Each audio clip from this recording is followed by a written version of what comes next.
درود بی پایان به ایران، درود بی پایان به همه شما دوستان عزیزی که بیننده این برنامه هستین. امروز 9 آگوست یا 19 آمرداد، جمعه 19 آمرداد است و 9 آگوست 2024 سومین گزارش اپوزیتی رو براتون خدمتتون تقدیم میکنم. قبل از اینکه به اخبار بپردازیم یه بار دیگه خدمتتون عرض میکنم که این برنامه ها از شبکه جهانی گردآفری تیوی پخش میشه روی ماهواره یوتلسات. اطلاعاتشو براتون میذارم اینجا که اگه احیانا در ایران هستین میتونید روی ماهواره این برنامه ها رو ببینید. البته به صورت زنده نه، یه خورده دیرتر خواهید دید، ولی دوستانی که در ایران دارید هم میتونن نه فقط این برنامه، تمام برنامه‌هایی که روی کانال اپوزیت و البته برنامه‌های دیگه که رو بعضی از کانال‌های یوتیوبی دیگه منتشر میشه در این شبکه پخش میشه. در شبکه گردآفرید یک شبکه مردمی هست که با کمترین امکانات صدای بی صدایان رو، اون افرادی که تریبونی ندارن، روی ماهواره ها نیستن، به هر حال اینجا پخش میشه توی این ماهواره جهانی. خواستم بگم که اینجا هم میتونید این برنامه ها رو ببینید و خوبه که این کانال رو هم سیو کنید، روی رسیوراتون داشته باشید. خب میپردازیم به اخبار امروز. دیگه بعد از این ترقه‌بازی جمهوری اسلامی و اینی که بالاخره گفتم ما انتقام میگیریم، انتقام سخت میگیریم و اینا، بعد هیچ خبری هم نشد. 2 مرتبه همه رو ترسوندن و همه منتظر شروع جنگ جهانی سوم بودن. این فکر کنم دفعه دوم سوم این اتفاق میفته و بعدم اتفاقی نیفتاد. شبکه‌های خبری جمهوری اسلامی هم یه جورای خالی از خبر شدن. خب خیلی اخبار المپیک تقریبا گرفته همه شبکه‌های خبری جهان رو، نه فقط ایران، و سر مردم گرم هست به المپیک، ولی اون پشت داره اتفاقات دیگه هم میفته که یه گوشه هایی از بعضی از اتفاقات میاد توی اخبار. خب یکی از اتفاقات نسبتا مهمی که افتاد انتخاب جانشین برای اسماعیل هنیه بود، آقای یحیی سنوار. امیدوارم اسمش درست بگم. این تصویر ایشون هست که قبل از اینکه به انتخاب بشه به عنوان جانشین اسماعیل هنیه، ایشون در به اصطلاح فلسطین یا همون منطقه غزه اینا فعالیت داشته، به عنوان یکی از اعضای سیاسی حضور داشته و این جانشین اسماعیل هنیه هم تعیین شد. حالا ببینیم ایشون هم به همون سرنوشت دچار میشه یا نه. اما پس از این اتفاق ما دیدیم که شاهد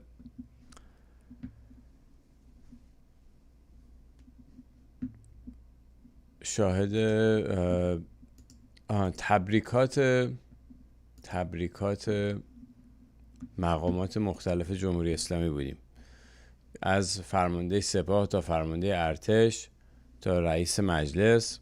تبریک گفتن به آقای یحیی سنوار، نمیدونم چی بگم.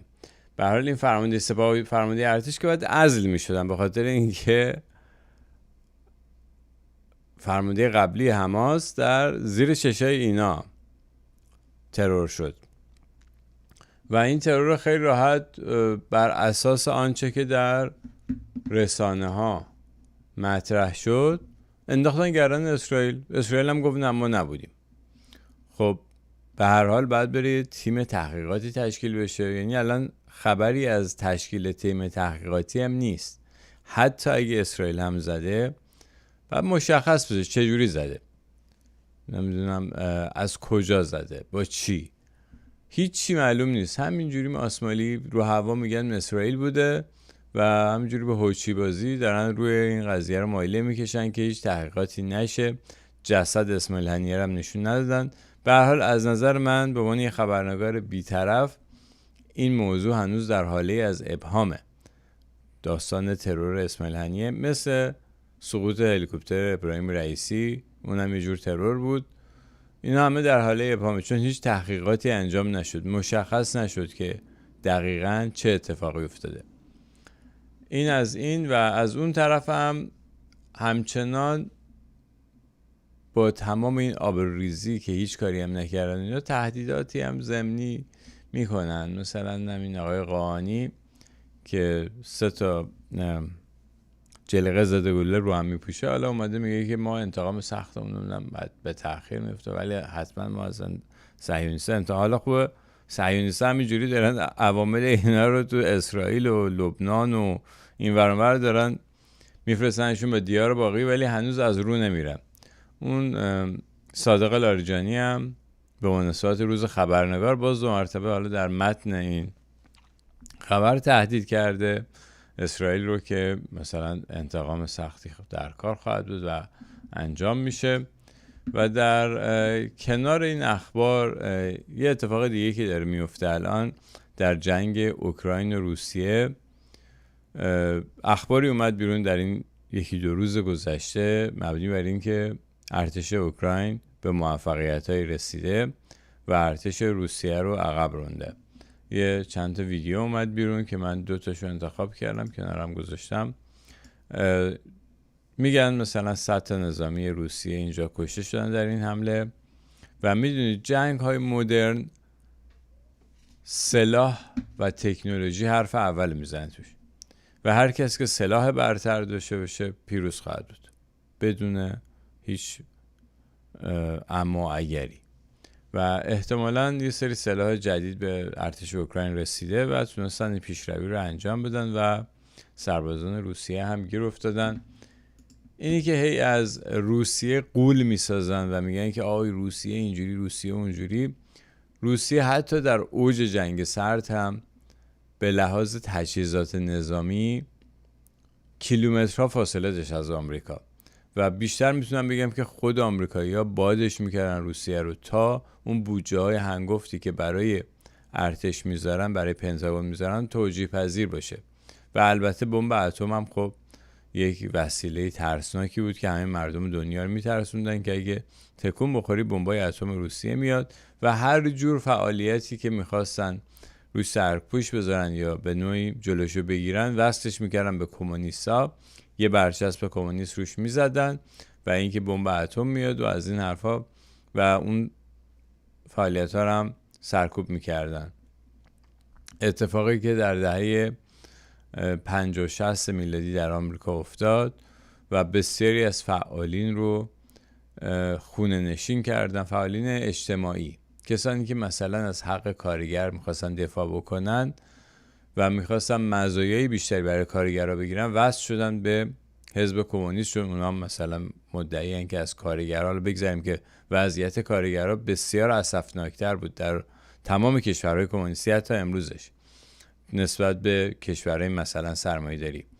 ولی به هر حال اونا چون این پلاکارد یا این پرچم رو به دست گرفته بودن که ما فعال کارگری هستیم، به همین راحتی بقیه فعالیت‌های کارگری در کشورهای غربی و صنعتی هم وصل میشد به اون، یعنی یه جورایی مربوط میکردن اینا رو به هم دیگه و جلوی اون فعالیت‌ها رو میگرفتن. حالا نفع این به کی میرسید؟ به صاحب این کارخونجات، به صاحب این کمپانیایی که مزایای کمتری بدن به کارگرهاشون.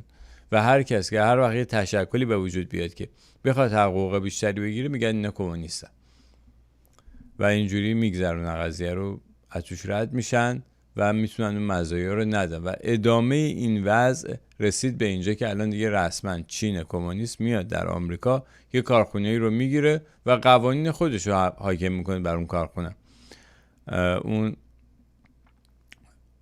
فیلم مستند امریکن فکتوری رو اگر در نتفلیکس ببینید، داستان رو قشنگ روایت کرده اونجا مستند و این به هر حال یه الگوی برچسب زدنه برای اینکه بتونن از اصل قضیه در برن. حالا از این قضیه که بگذریم، در حاشیه المپیک هم اتفاقاتی افتاد که شاید یکی از برجسته ترین اتفاقات حاشیه‌ای برای ما ایرانی ها رویارویی کیمیا علیزاده و خانم ناهید کیانی بود. ناهید کیانی از تیم ایران، کیمیا علیزاده که قبلا در تیم ایران بود و الان فکر می‌کنم به کشور بلغارستان پناهنده شده و توی تیم بلغارستان بود. اینا روبرو هم قرار گرفتن و با هم مبارزه کردن. ناهید کیانی پیروز شد و آخر این مسابقه اتفاقی افتاد که تلویزیون صدا و سیمای جمهوری اسلامی سانسور کرد و اون یعنی مردم همدیگه رو میفهمن، مردم با هم دشمن نیستن.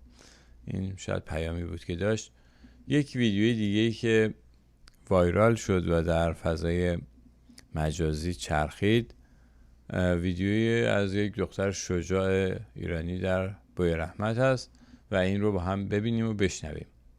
نباید آغاز ما بگیرن هیچ خاکی رو، نه فقط بنابر که هیچ جای دیگه رو.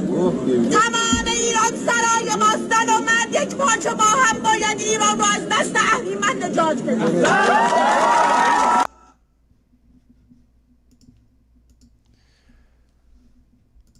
این خرد جمعی که میگیم بالا رفته همینه، یعنی که دیگه در جای جای ایران مردم اینو فهمیدن. اون سوت و هورایی که دیدین کشیدن مردم، یعنی همه موافق این حرف هستن، حرف دل همه اونهاست و حرف دل همه ایرانی‌ها در تمام مردم رنج دیده ایران در جای جای ایرانه، همه مردم.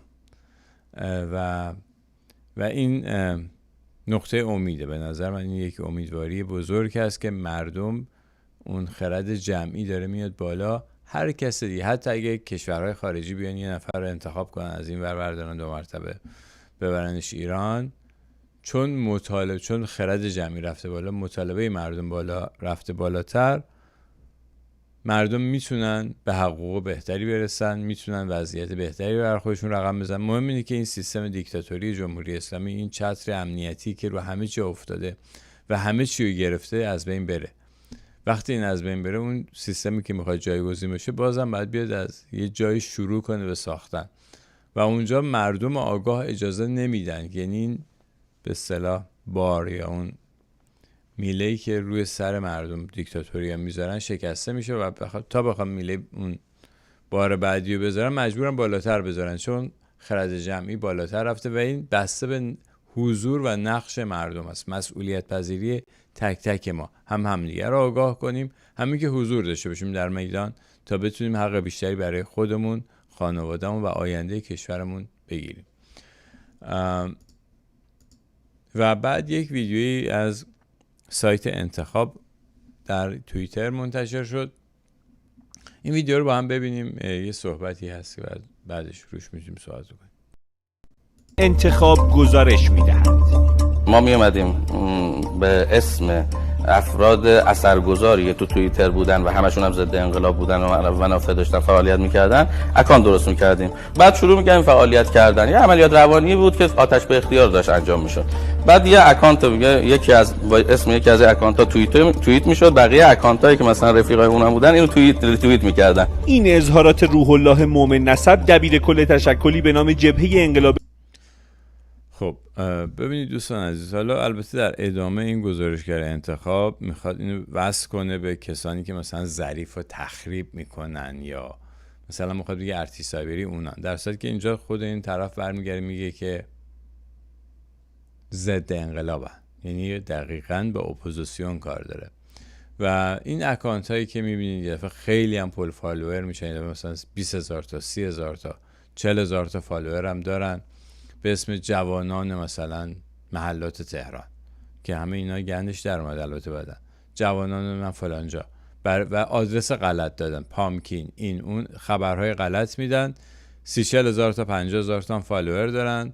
بقیه کاربران میبینن یه اکانتی اومده مثلا ضد جمهوری اسلامی هم یه چیزی میگه، 40-50,000 تا فالوور داره، خب میرن فالوش میکنن و اون میشه یک جایگاهی که بتونن، یک تریبونی که میتونن خارج از این رسانه‌ها، چون مردم به این تریبون‌های خصوصی یا کوچیک اعتماد بیشتری پیدا میکنن و اینا میتونن مردم به اشتباه بندازن، به آدرس غلط دادن و حمله کردن. یعنی بعد از اینکه حالا تونستن اعتراضات رو بخوابونن تا حدودی، بعد اومدن افتادن به جون بقیه فعالین سیاسی، فعالین اجتماعی، به هر کدوم یه انگول لیبلی زدن، حالا یا با اسم پادشاهی خواه این کاری کردن یا با اسم جمهوری خواه و چیزهای مختلف، هر چیزی که رو بورسه. یه زمانی مثلا جنبش سبز رو بورس بود، همه سبزی بودن. یه زمانی اصلاح طلب رو بورس بود، یعنی مردم تمایل داشتن، فکرشون اون طرفی بود. از با اون با اون پرچم یا با اون پلاکارد. حالا مثلا پادشاهی خواه یا پهلوی پرستی از این صحبت، حالا با اون پلاکارد میان، با یه علامت تاج و یه شیر خورشید میان شروع میکنن فحاشی کردن به این و اون و فضا رو مسموم میکنن. من فقط خواستم که بدونین که این دقیقاً برنامه خود جمهوری اسلامی، حواستون باشه. کاری که ما باید بکنیم، آدرس ما مشخصه، آدرس ما ایرانه، ایران و فرهنگ ایران. فقط به ایران بپردازیم، فقط به مردم داخل ایران و خواستهای مردم ایران هم خودشون دارن میگن چیه دیگه. ما فقط باید بتونیم اونا رو تقویت کنیم از خارج و در داخل هم بتونیم همدیگه رو آگاه کنیم، بیشتر همدیگه رو با ایران آشنا بکنیم، با اخبار آشنا بکنیم، با اخبار درست، و همینه دیگه، راهش همینه و همدیگه رو دوست داشته باشیم مهربانانه با هم. حتی اگر اختلاف نظر داریم لازم نیست یقه همدیگه رو بگیریم، لازم نیست با هم سر هم دیگه داد بزنیم. ما میتونیم یا با هم توهین بکنیم، میتونیم خیلی مهربانانه همدیگه رو قانع بکنیم. و ارتش سایبری و اینا بالاخره این سری ایرانی هن دیگه، دارن میبینن این بلایی که داره سر ایران میاد و این دود این بلاها به چشم همه میره. یعنی این دودی که الان در آسمان شهرهای بزرگ ایران هست در گلو و رویه پدر و مادر ارتش سایبری هم میره. اونها هم سرطان میگیرن، اونها هم به این بیماری هایی که در اساس واردات روغن پالم به وجود میاد، بیماری قلبی دچار میشن. اونها هم در همین ماشین های بیکیفیتی که ایران خودرو، سایپا درست میکنن جونشون از دست میدن. بنابراین ادامه جمهوری اسلامی به ضرر همه مردم ایرانه، فرقی نمیکنه. شما حالا یا پول میگیری از جمهوری اسلامی ازش حمایت بکنی یا پول نمیگیری، یا اینکه مخالفشی، شما داری ضرر میکنی. همه ما داریم ضرر میکنیم، کشورمون داره از بین میره، زندگیمون داریم از دست میدیم. این روزهای زندگی ما دیگه بر نمیگرده که، تموم شد، امروز رفت تموم شد دیگه فردا، بعد فرداهامونو بسازیم و بعد یه راه درست بریم. همین دست از فرصت طلبی و منفعت طلبی شخصی باید برداریم، بعد به نفع جمع فکر کنیم. یکی دیگه از توییت های جالبی که من دیدم توی توییتر، یه توییتی بود در مورد از یه اکانت خارجی، یه اکانت آمریکایی است، راجع به کلینتون و کوکائین کارتل، که یه ویدیو، یعنی توییتی که می‌بینید در حقیقت یک ویدیو هست که من اون ویدیو رو هم براتون آماده کردم، اینجا ببینین. این ویدیو مربوط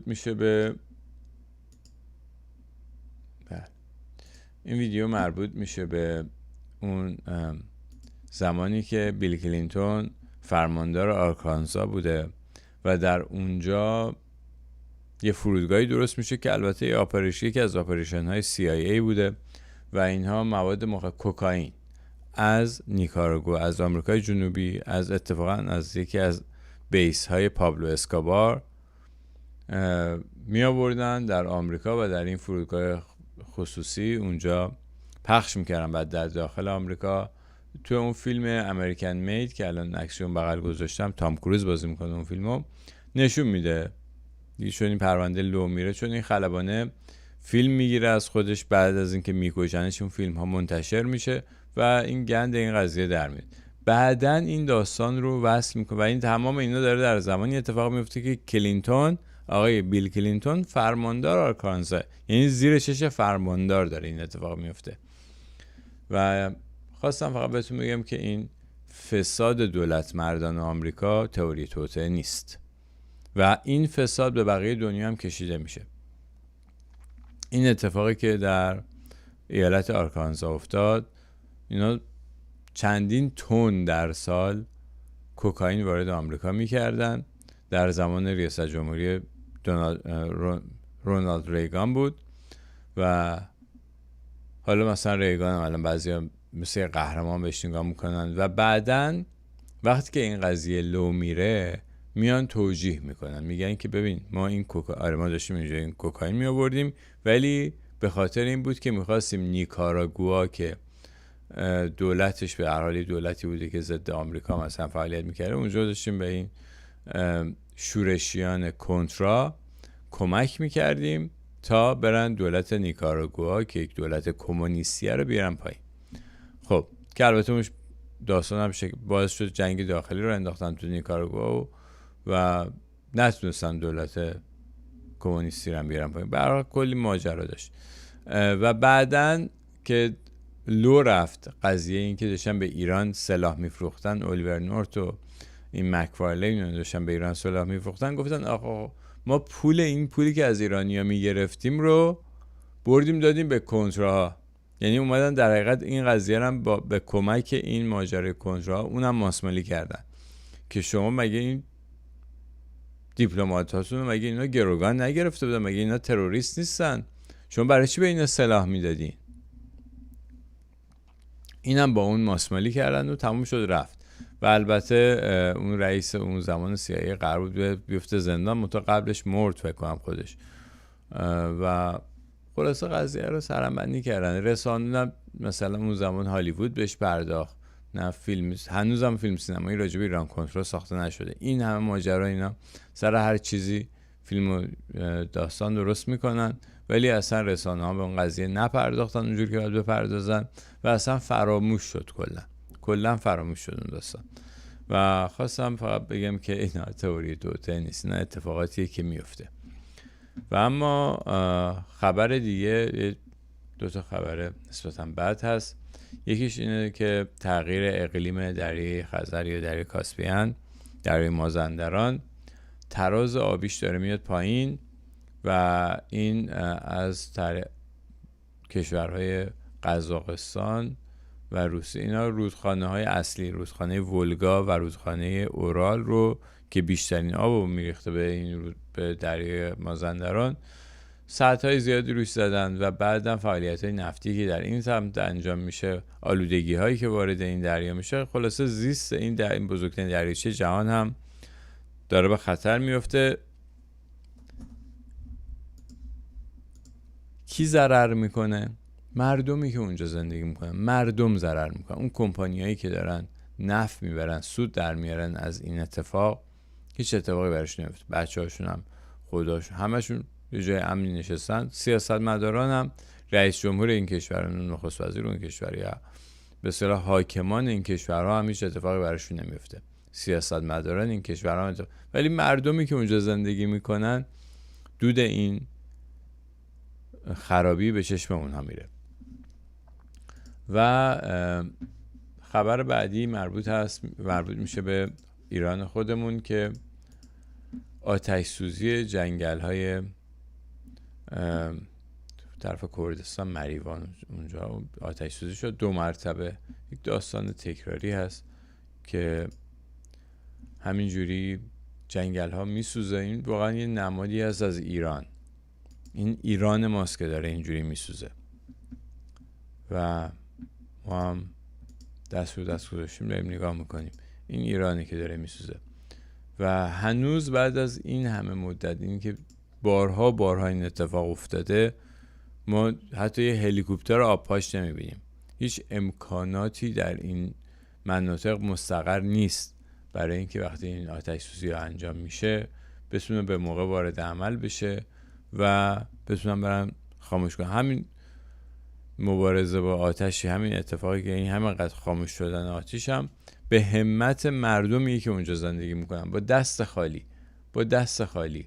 دیدین ویدیوهاشو که مثلا یه جارویی رو دستش گرفته داره میزنه آتشو خاموش کنه، یا سطل آب میبرن میریزن. اینجوری دارن فعلا مردم با غیرت خودشون دارن این کار انجام میدن و این متاسفانه خسارت جبران ناپذیری داره به جنگل‌های ایران وارد میشه. جنگل‌ها که از بین میرن، حالا بغیر از اینکه طبیعت از بین میره، حیوانات از بین میرن. حیوانات که این کشور مال اون حیوانات هم هست. این کشور فقط مال ما آدما نیست، مال اون موجودات جانورانی که اونجا زندگی میکنن، مال اون سوسک‌ها و مارمولک‌ها و مارهایی که اونجا زندگی میکنن، یا تمام حیوانات دیگه، سنجاب‌هایی که تو این جنگل‌های بلوط زندگی میکنن هم هست، مال اون پرندگان زیبایی که اونجا زندگی میکنن هم هست. ما وظیفه داریم که این سرزمین امن نگه داریم برای خودمون، برای اون جانوران و برای نسل‌های آینده‌مون و فعلا داره اینجوری از بین میره. این هم به عنوان خبر پایانی بود. امیدوارم خوب و خوش باشید. و امیدوارم که در روزهای بعدی، در گزارش‌های بعدی ما با خبرهای خوب برنامه رو به پایان ببریم و اخبار خوبی از ایران بیاد.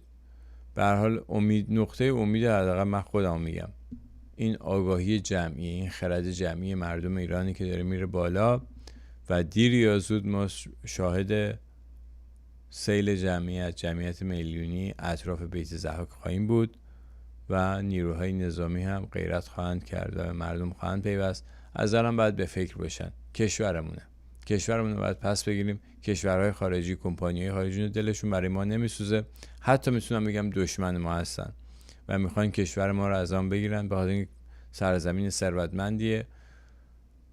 از هر طریق تا الان تا هر کاری تونستن انجام دادن برای صدمه زدن به ما، از الان به بعد انجام میدن. تا ایداری بعد. بدرود.